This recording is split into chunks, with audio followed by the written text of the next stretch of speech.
They're ready. We're gonna be harvesting some beans today. What are you working on today, Mom? I got some more cucumber plants to put in here, so I'm getting some beetle buckets ready. I'm also gonna go through and work on getting the suckers off of these tomatoes. They're getting really big. We've had a sunny week, and I think it's been 2 days since I've been here, and I can tell a big difference in everything. And over here is the basil. It's growing quite a bit too. This is some newer spinach over here, and this is stuff that's been in the channels for a while. Probably gonna pull this soon, but look how big this leaf is. Still tastes good. There's a bunch of stuff out in the nursery. Hey Dave, go show them what I discovered about putting things on the rack compared to the table. Germination. Oh, yeah. So if you've been following along, you know that we germinate out here in the control tunnel on this table. Well, this was full, so Mom made some room over here on this shelf, and the trays that were here on the shelf germinated way faster because the warm air can come up underneath this wire, and the heater is also right there. And then there's a lot of heat coming off of these pipes too when the wood burner's on. So it made a huge difference. They're over here at the other nursery channel, and this one, and this one were on the table, and then this one was on the wire shelf. I'm gonna grab a bin and then we'll get some beans.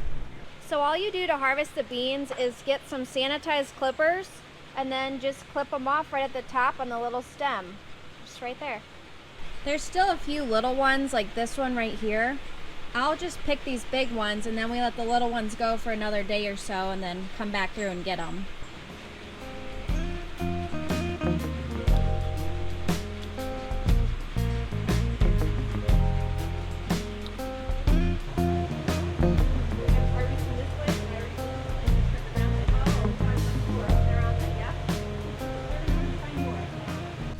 First harvest is always the easiest because the beans tend to grow like from this area to this area.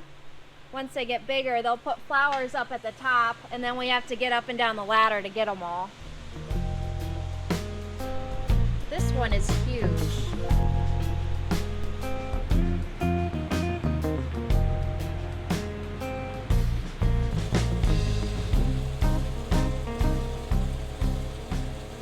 The type of beans is Vortex, by the way. These are one of our favorites. Mom in the greenhouse, and I like to grow these in the garden. They're hard to find right now, so good luck if you're looking for some. And then we are going through and harvesting all the ones that are ready right now. So you want to harvest all the ready ones because this way the plant will put out more flowers and you keep harvesting longer. Wrapped around the water line.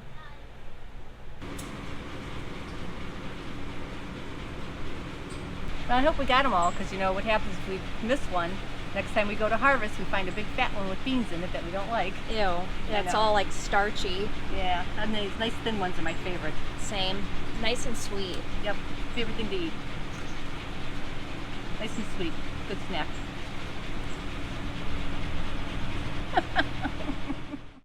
Yeah, let's see. Let's just use my handy dandy green thing here. Okay. Get that to 0 and let's see what we got. 3 pounds, that's still pretty good. That's pretty good, yeah. I usually have way more beetle buckets going, but since I don't have the farm market this year. 3.3. 3.29. We're just gonna throw these in some bags and then put them in the cooler. These will just be for us for now until the market gets going. Yep. Nothing better than fresh green beans in the wintertime.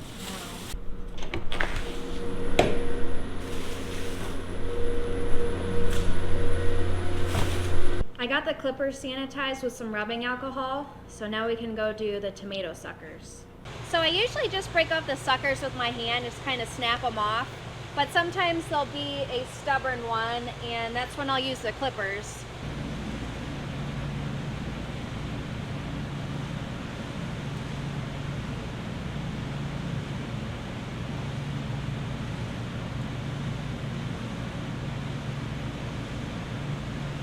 The reason why we take the suckers off is because we want just one main stem. And the plants also waste energy making these suckers too, so it's good to get them off when they're little.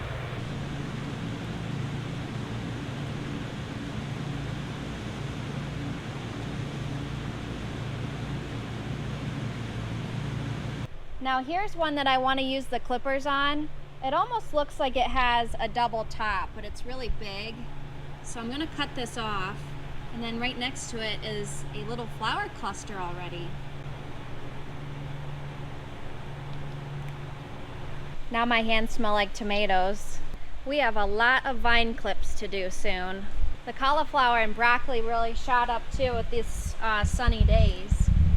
Not seeing any little heads quite yet though.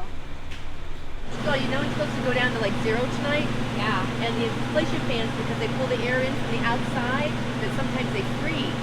And so I put the floor fans, shoot it up there, and it keeps the hot air circulating around them so they don't get cold.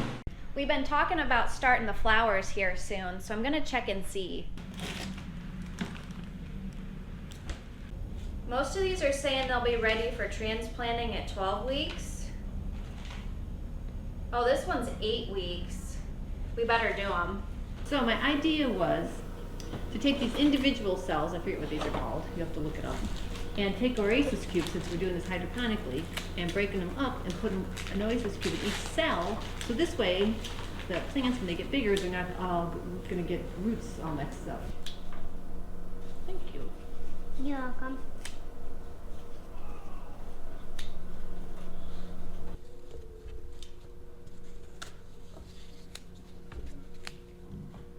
Now I'm taking this out to the greenhouse to soak down with the nutrient water. So we're using these old flats that Mom had out in the barn, and she got them all sanitized and ready. And like she said also, we are starting these flower seeds hydroponically, and then we'll switch them over to soil. So when they get a little bit bigger, we'll have to show you that. She had some really good luck last year doing this the exact same way and had some really beautiful petunia and impatient baskets. Here, let me hand it to you, okay? Okay. Got it? Yep. There you go. Okay.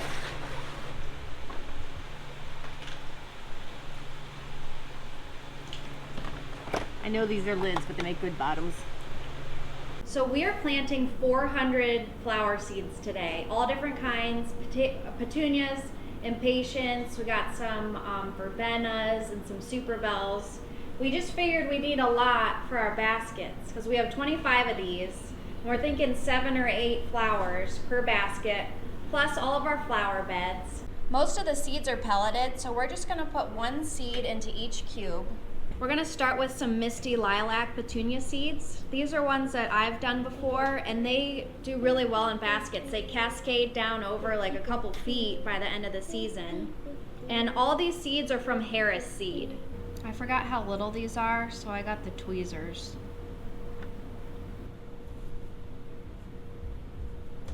So you know, since we broke all these cubes apart, Yeah? they're going to dry out a lot faster.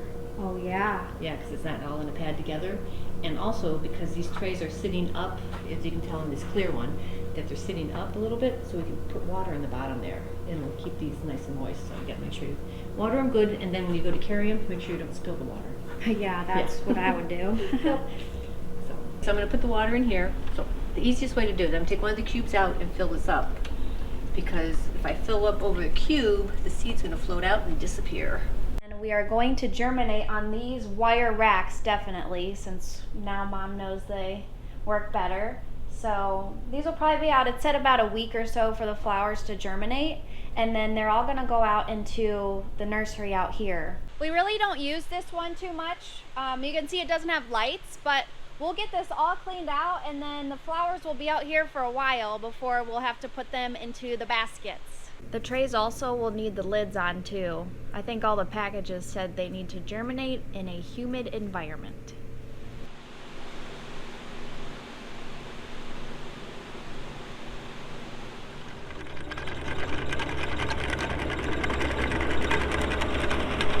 Running a little bit low on hay, so had to buy some for the cows.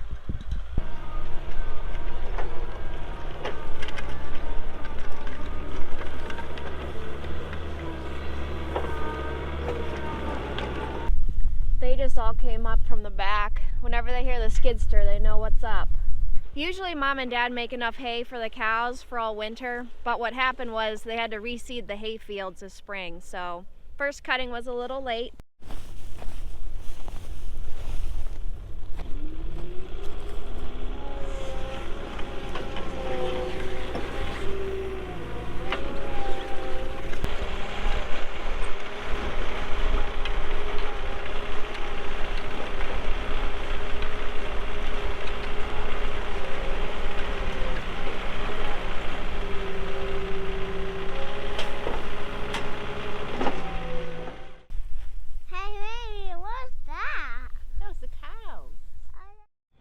Okay, back home in the basement, and I'm bummed.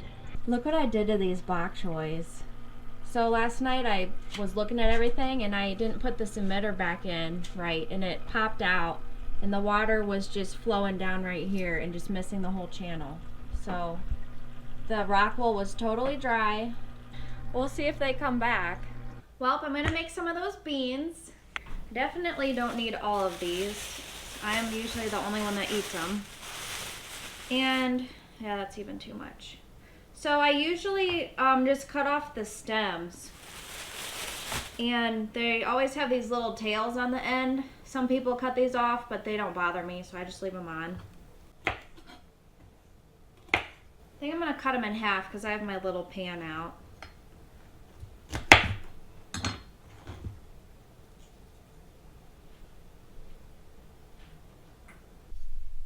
I'm just gonna do a really light steam on these.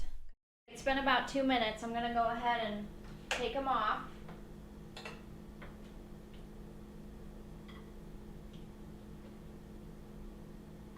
I've been looking forward to these for a long time. This is one of the best things out of the greenhouse.